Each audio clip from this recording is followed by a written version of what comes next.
mitochondrial inheritance. So take a minute to look at these and see which one is actually mitochondrial.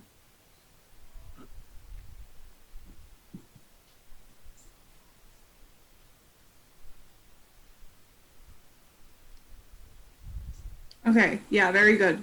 D is mitochondrial inheritance because you can see the mother is passing it on to all of her children, 1 female and 2 male children, and only the female child is passing it on to her children. So that would be mitochondrial inheritance.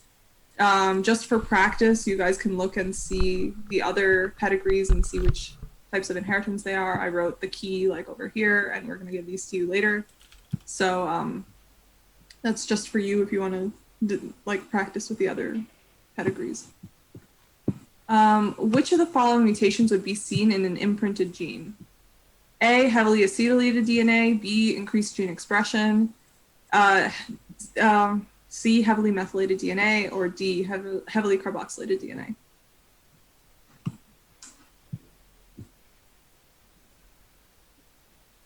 Okay, very good. Heavily methylated DNA. Methylation silences genes by binding tightly to the negatively charged DNA and coiling them tightly. This is imprinting.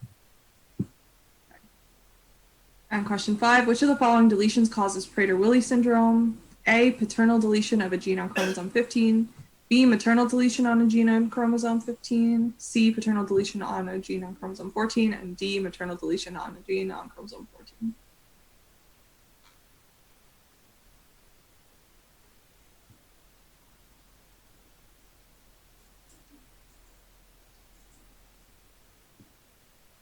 Okay. Good. So the answer was A, paternal deletion of a gene on chromosome 15. In a child with Prader-Willi syndrome, there's deletion of 15q12 on the paternal chromosome, which basically means like it's on 15.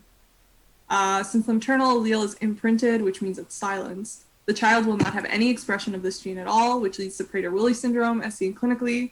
You would have mental retardation, gross obesity, hypotonia, developmental delay, eating compulsion, short stature, small hands and feet. Conversely, Angelman syndrome is when the maternal allele is deleted and the paternal allele is imprinted. Okay. Just remember which one is Prader-Willi, which one is Angelman syndrome, because those are important. Okay, now lecture 18, population genetics. What would the effect of a mutation that renders the CCR5 gene completely non-functional? So HIV bypasses the CCR5 receptor and enters the cell freely. HIV virus binds but can't enter the cell. HIV virus cannot bind to the cell, or HIV takes about 10 years longer to progress to AIDS in individuals with the homozygous CCR5 deletions.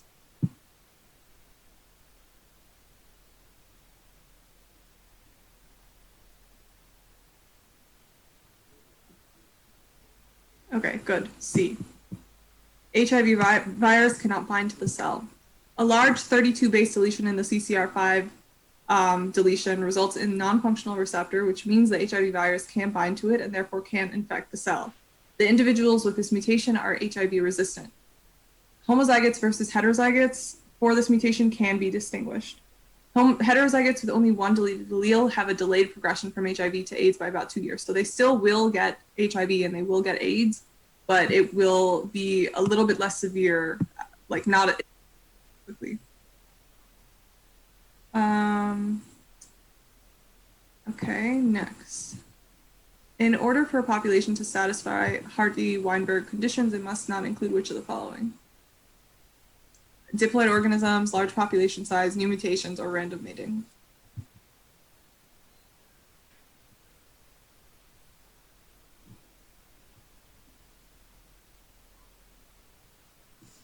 Okay, good. C. It would not have new mutations. All of the other conditions would be correct. In a population of mice, 40% of all the gametes in the population carry a dominant allele for black coat, uppercase B, and 60% carry the recessive allele for white coat, lowercase b. If heterozygotes for the trait will have black coats along with the homozygous dominant black coats, what percentage of this generation will have black coats? So this is the Hardy-Weinberg equation, so just take a minute and figure it out.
Okay, so far I think only 2 people have answered. So I'm going to give you guys a few more seconds, but please, if you know what it is, please put your answer in the chat.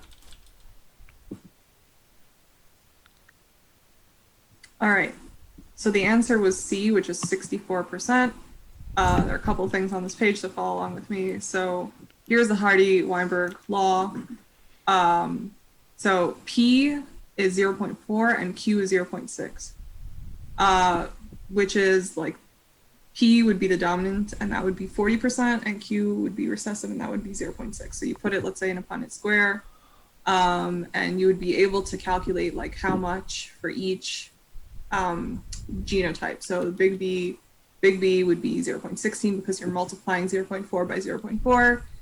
Big B, little b would be 0.24. Small b, little b would be 0.36 because it's 0.6 times 0.6. So when you know all of that, you're looking for, so here it's asking for what percentage of this generation will have black coats. So not only do big B homozygotes have black coats, but big B, little b also has a black coat. So you find all of these answers and then you add these 3 together. So 0.64, which equals 64% of the population, has the black coats.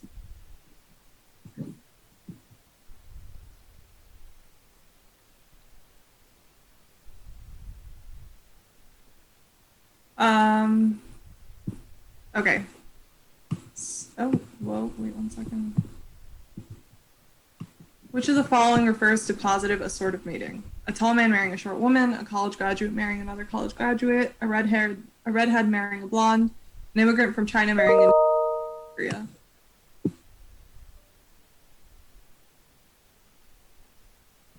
Yeah, the answer is B. College graduate marrying another college graduate. So all other examples are examples of negative assortative mating, which is just like when you mate against something that's not your type. So if someone is a short woman and marries a tall man, that would be negative assortative mating, versus like if it's random and 2 people just don't even factor that, that would not necessarily be negative. But positive assortative mating would be if 2 tall people would marry each other because they both are marrying and they both have that trait. Okay.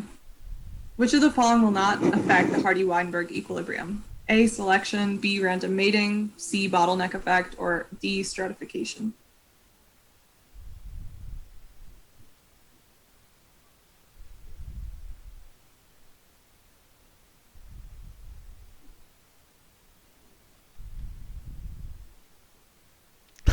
Okay. B, random mating. The factors that affect the equilibrium are stratification, assortative mating, consanguinity, mutations and selection, gene flow, migration, genetic drift, which are the bottleneck and founder effects. Something that wouldn't affect it, like in order to continue having Hardy-Weinberg equilibrium, would be random mating. So, question 6, a community is hit by a hurricane during which half of its members die. Many of the deceased had straight hair, the dominant trait.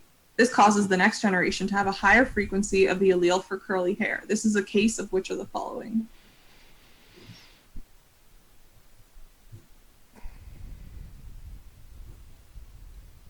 Okay, very good. It's A, the bottleneck effect. So just showing you this picture for some more clarification.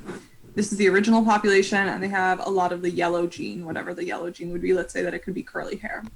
But let's say this is a hurricane and only a few people survive it.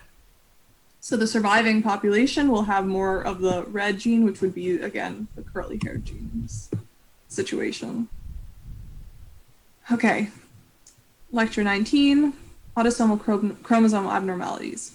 Which of the following is the highest frequency in chromosome abnormalities in spontaneous abortions? A, Philadelphia translocation, B, monosomy X, T, tetraploidy, or D, autosomal trisomies?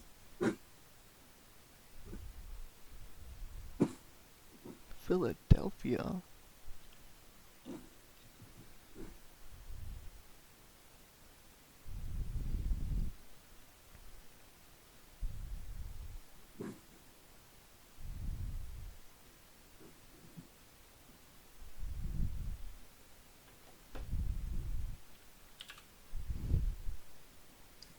Okay, there is a little bit of confusion between B and D. The answer is D, autosomal trisomies. God damn it. Monosomy X is not the highest frequency in spontaneous abortions. Monosomy X can actually like live on. That would be Turner syndrome.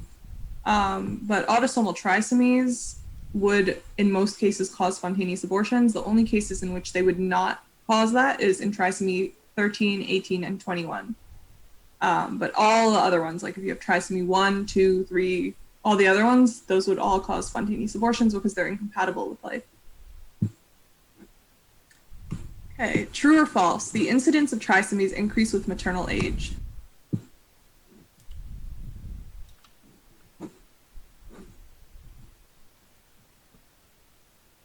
Okay. True. The older a mother is, the increased the risk of non-disjunction there is. This is because oocytes are suspended in prophase 1 until they're shed in ovulation. In older mothers, since there's been a longer period of suspension in prophase 1, it impairs normal disjunction. Okay? Which of the following is not one of the three types of translocations? A, reciprocal, B, inverse, C, Robertsonian, or D, insertion?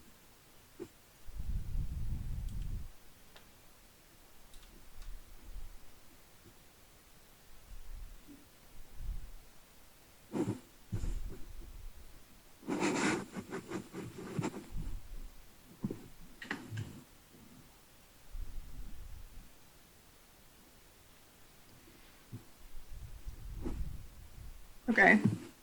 So the answer is inverse. So I just put a picture here to show all the different types of translocations. So Robertsonian translocation is, let's say that you have these two different chromosomes. You're translocating the long arm of this blue chromosome onto this orange one. So you lose both of the short arms and you get this like hybrid chromosome. Then insertion is you're taking a piece from one chromosome and inserting it into another one. Then reciprocal translocation, you would have both chromosomes are kind of inserting a piece of their chromosome onto one another. Okay. True or false? Most chromosomal abnormalities are not associated with developmental delay in children.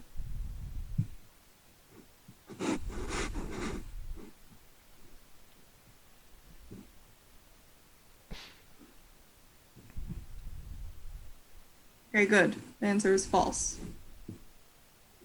Which of the following diseases are associated with Robertsonian chromosomes? Down syndrome, lupus, CML, or sickle cell disease?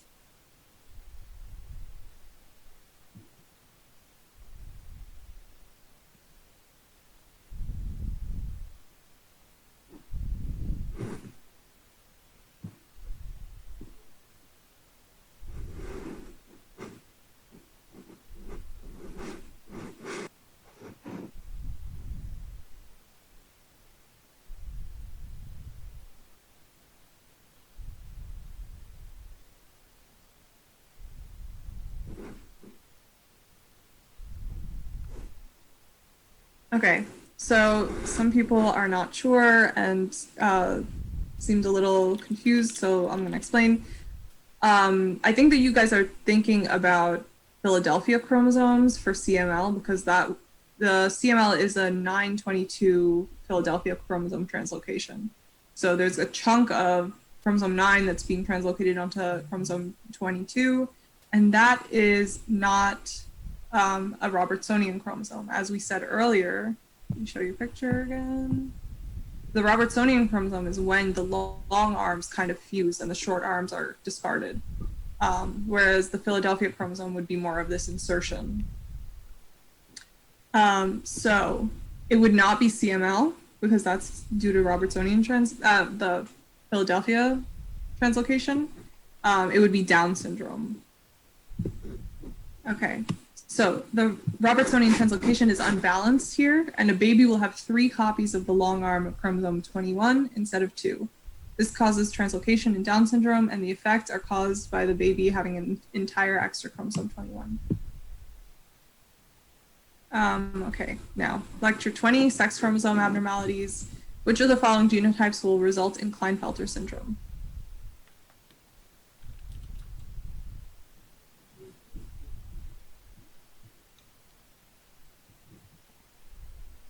Okay, great. It's a D, the XXY.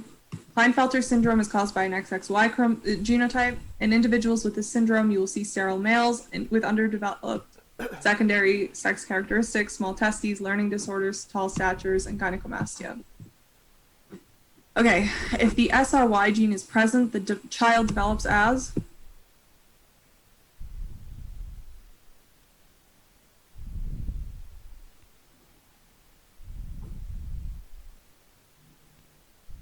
okay, great. B, a male. The SRY gene is present on the Y chromosome and it causes testicular development to occur. When there's no Y chromosome present, ovaries develop. However, if the SRY gene is inserted into a female embryo, it develops as a sterile male. Mutations in the SRY gene can cause someone with an XY genotype, which would be normally the male, to develop as a female phenotypically. Okay, I'm going to hand you off to Jasmine. Give me 1 second.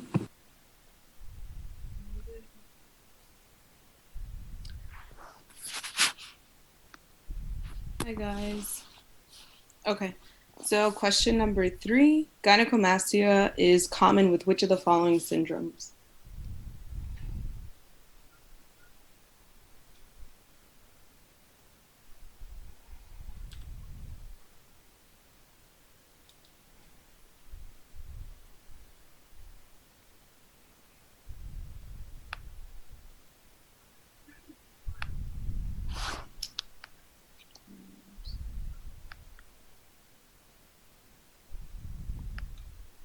Okay, so that's good. Okay, next one. So the correct answer, I'm sorry, let me minimize this here. So the correct answer is A. So Klinefelter syndrome, you'll see things like lower IQ, tall stature, poor muscle tone, reduced secondary sexual characteristics, gynecomastia, and small testes or infertility. Question 4, what at birth can be indicative of Turner syndrome?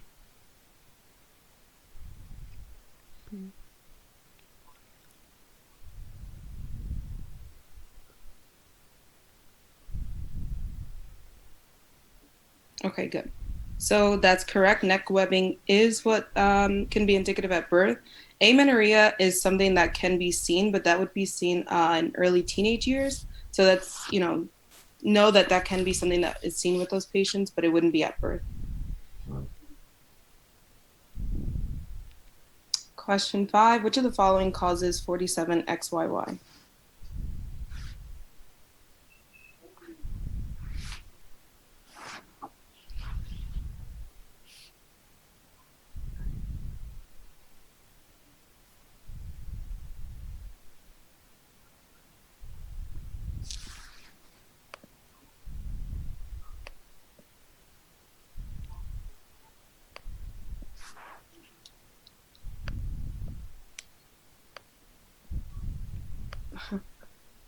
Okay. So this came from one of your slides. I'm not sure how important it is. I think it may have came up on ours. So the correct answer is B, and it happens non-disjunction during anaphase 2, which can result in the sperm cells with an extra copy of a Y chromosome.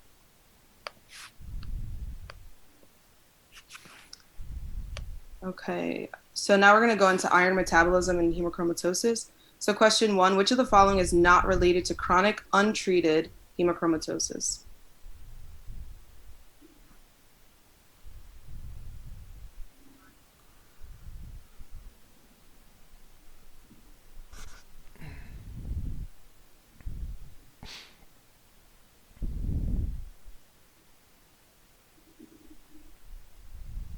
Okay, so we got one answer, and that is correct. The correct answer is increased thyroid hormones. So you would see liver cancer. You can develop heart disease, impotence in men. Can you go to the next slide? Some other things, you can have cirrhosis of the liver, infertility, premature menopause. Increased thyroid hormones is not a cause. Oh boy. So This question is which of the following is true about iron metabolism? So I want you to basically think about the flow of iron once it's ingested.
You can go to the next slide. Yeah. So the correct answer is A. And the first thing to remember is that iron that enters in through the diet can only enter through the enterocytes of the small intestine. So that would automatically eliminate the options that had splenic macrophages as the second once it was ingested. Can you go to the next slide, please? So I put this picture in. So basically the red molecules are iron. And so you can see that from the lumen, it'll go into the enterocyte, bind ferritin, and then through ferroportin is how it then gets into the plasma.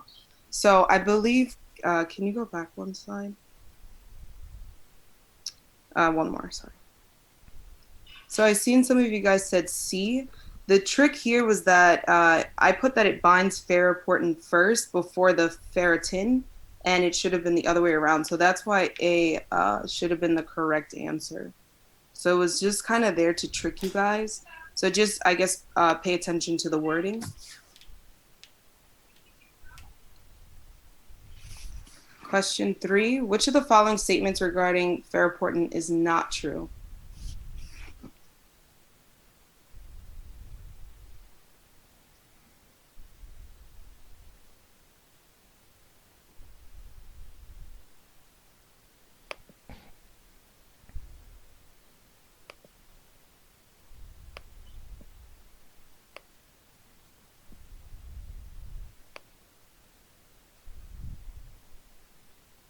Okay.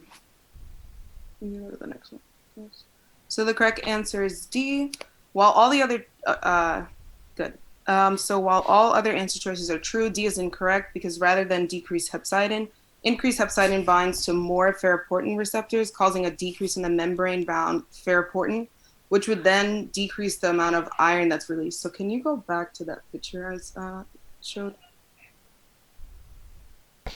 Again, back to the picture. Yeah, so here.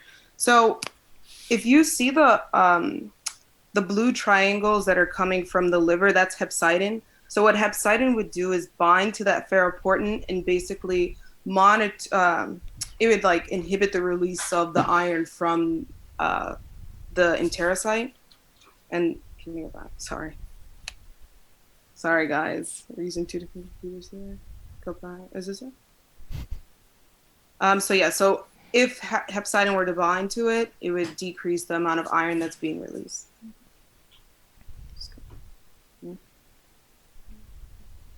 Can I what? Let me just get to the chat. Okay, can you go back then? Can I go over A?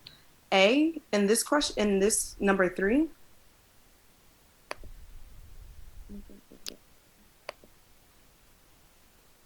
okay, so ferroportin, I can pull this up for you in your slides. So ferroportin is a transmembrane protein.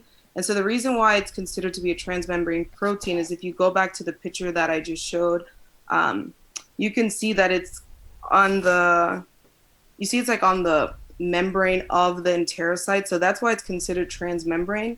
And then I guess the second part of the part, can you go? Thank you. And so what it's doing is taking iron from inside the enterocyte to putting it into the plasma.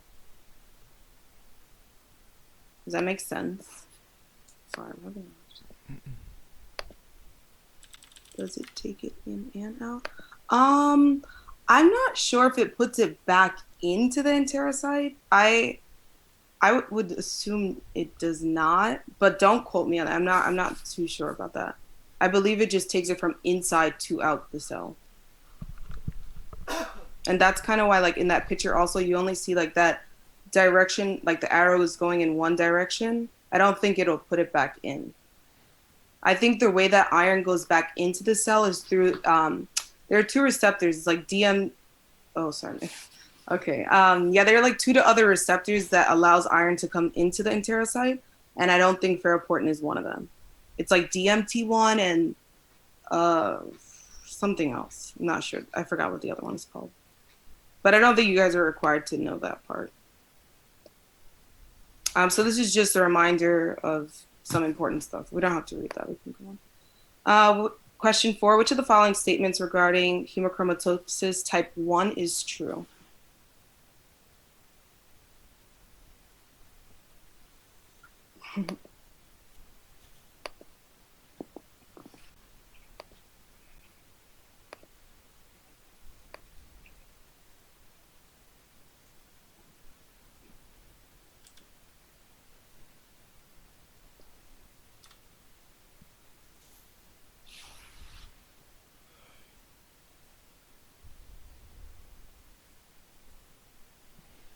Yes.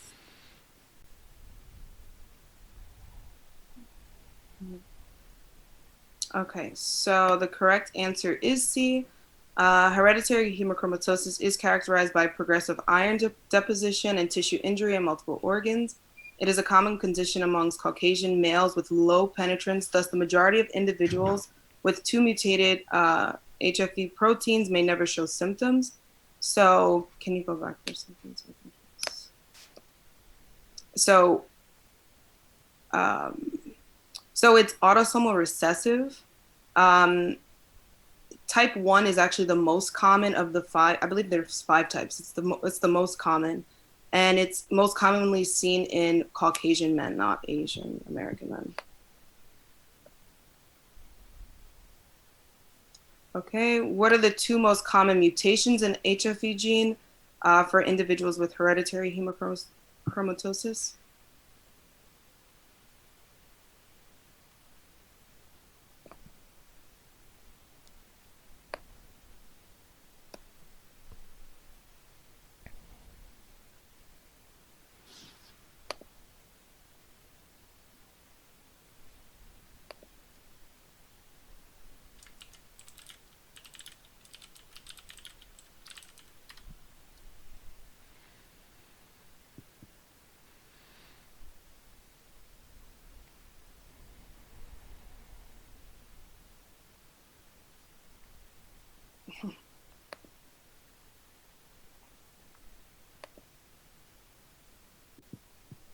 I love the honesty.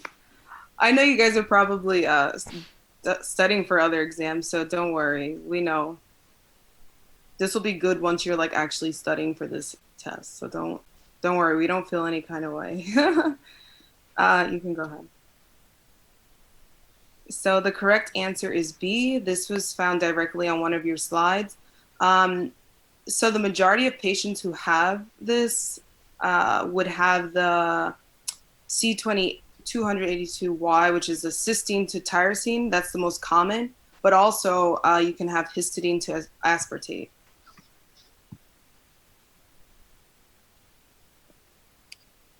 And this just shows you. So the cysteine to tyrosine is when you have like a complete, what's the word? So it doesn't allow the protein to incorporate into the membrane at all, versus when you have the histidine to aspartate, it allows it to a little bit, like it's less severe, but you can see that it's not the same as the wild type. So this just for completion, I just added this in here. Okay, so now we'll do familial hypercholesterolemia. So which of the following are a common symptom of patients with familial hypercholesterolemia?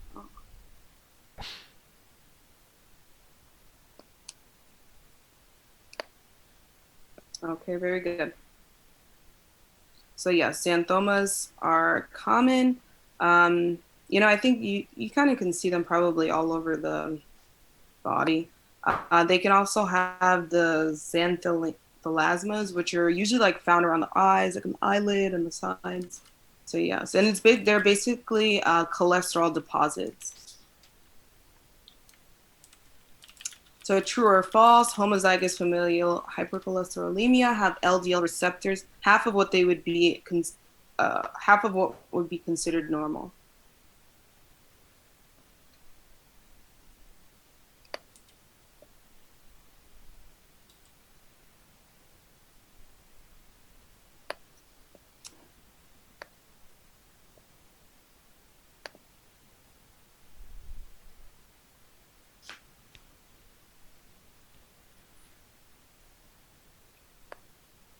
Okay, so I got one answer and they said true. The answer is actually false. So there are two types, right? So there are homozygous and there's heterozygous.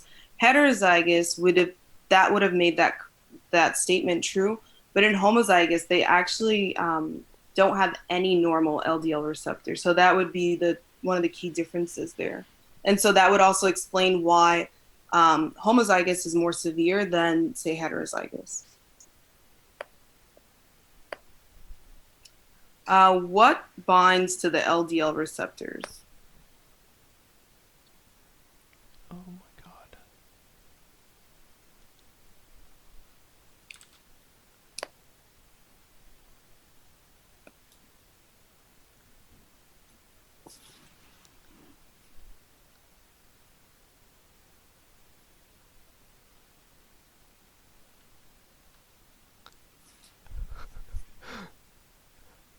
Okay, good.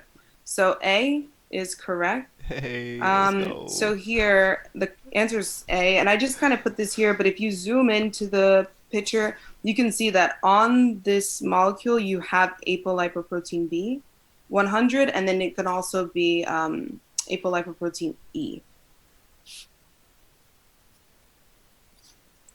Which of the following gene mutations is not a possible cause of familial hypercholesterolemia?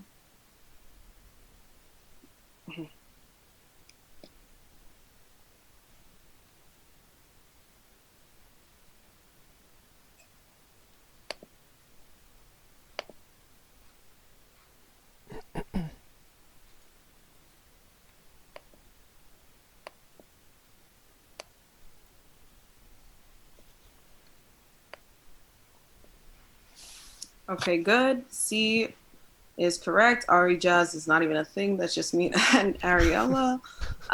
So I put this in here because I remember I remember when we were studying for this, it was really important to know those receptors. And I just, for whatever reason, I know that I feel like he stressed the PCSK9. So my point in bringing this up is that you guys should really review this in detail because I really do feel like that it came off. So, which of the following biochemical values are seen in familial hypercholesterolemia?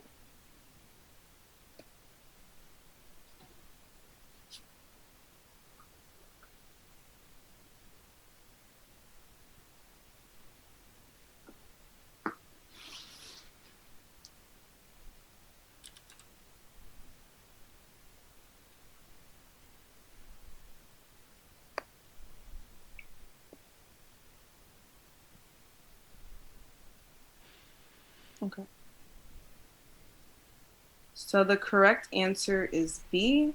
Hey. I'd have to go back and forth over and over to try to tell you, but essentially what's happening is what you should do is probably look at this chart and try to remember what numbers are considered to be normal.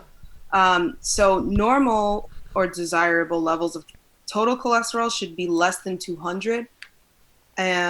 If a person is kind of like borderline, it's probably not as bad as if they were over 240. And the same thing goes for LDL and HDL. So I would just memorize the normal values and go from there. Like, I don't think you guys need to know, okay, this is borderline high, but have an idea of what the range is. And then that could help you narrow down to the answers. So the correct answer was B. And this again is just showing you the heterozygous familial hypercholesterolemia. And, these values are here for you guys. So try to know that. So now we're going to go into the misfolded protein diseases. So which of the following are true about protein degradation?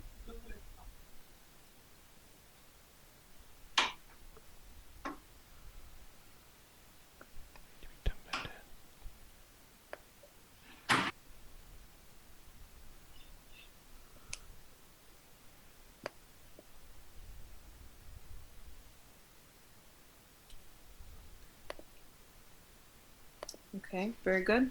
So the correct answer is A. So let me just see if there's anything. So in the explanation, I just kind of explained what's going on with that process. I think the pictures that he has is probably best to look at, in my opinion. So the correct answer is A. True or false, the ubiquitin proteasome pathway requires proteins to be tagged with ferritin in order to be degraded by the proteasome.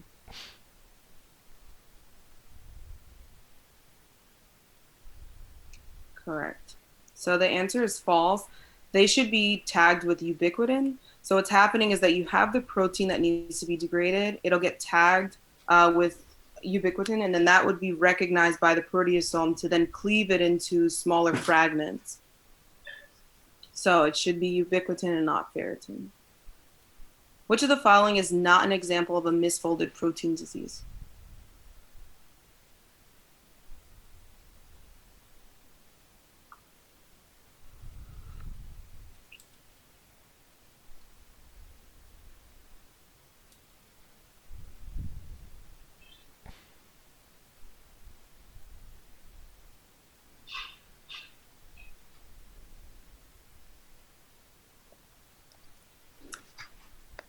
Okay.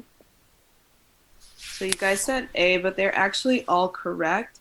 The reason why A is not correct is because Huntington is basically, I'm going to wait because I have a question about Huntington and then I'll talk about it. But the answer is D. So they are all misfolded protein. So what causes Huntington's disease?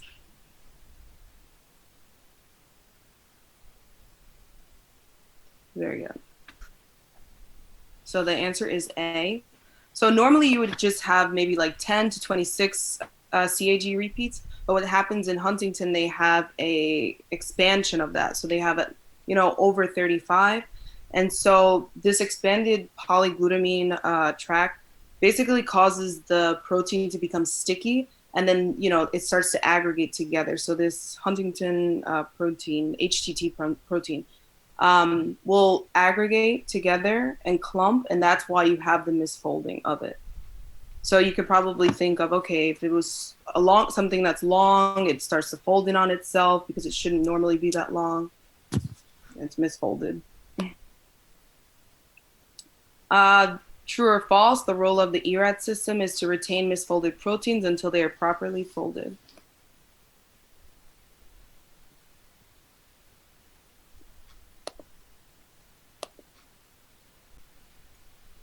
Yes, that's correct. So that's true. So the ERAT is ER, so endoplasmic reticulum associated protein degradation system, and it's designed to basically keep the misfolded proteins, like hold them until they're either, corrected, or they can have it ubiquinated to be degraded.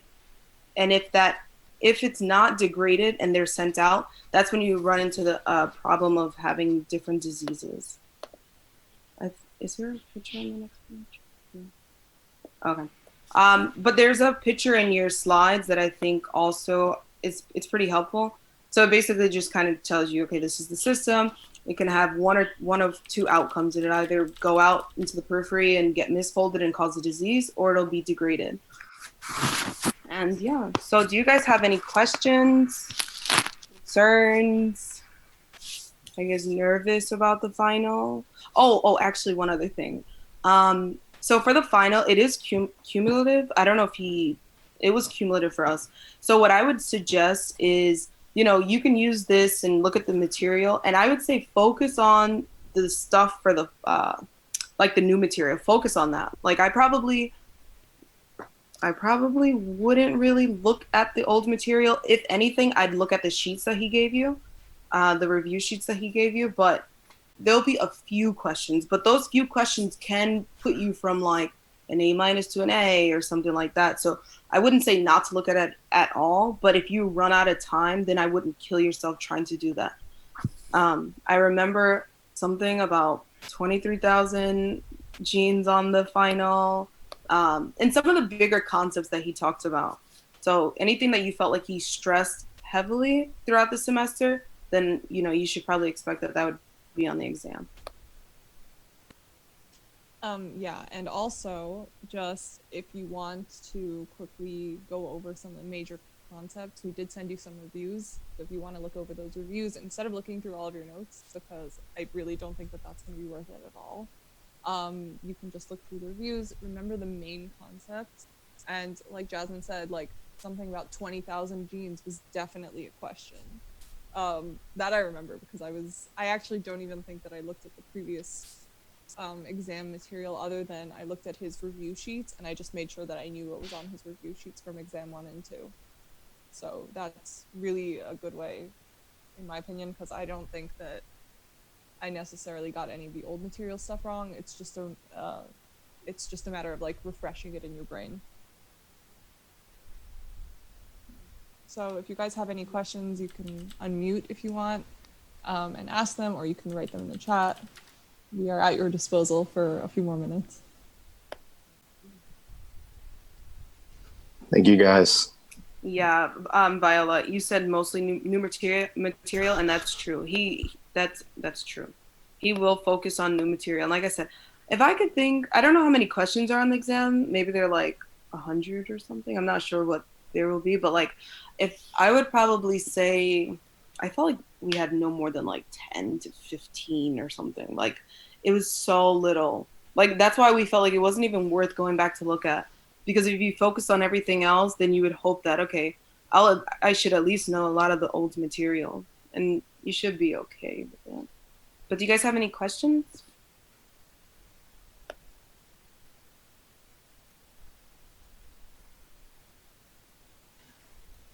Another one that I think was for sure on the exam was something about CF.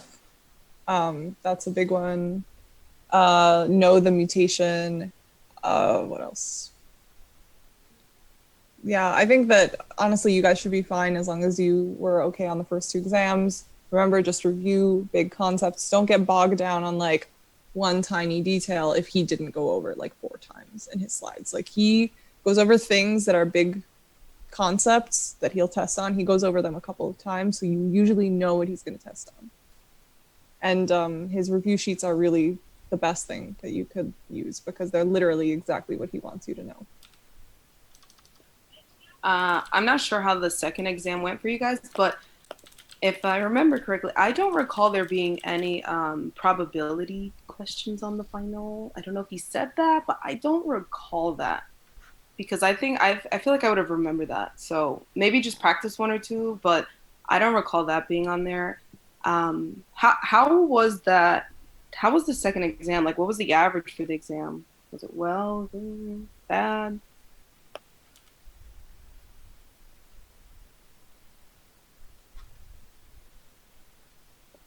Yeah, I personally didn't remember that. Maybe he's changing it. Definitely pedigree. Probably I just wasn't sure about that. Second. Yeah, I think the second one was worse for us as well. And I think it's mainly because of the math that people have to do. That kind of trips people up a lot. Yeah, and I was telling someone, it's like if you get one wrong, it's almost like you probably got most of the other ones wrong because the concept is similar, but okay. And what was the average for the first exam?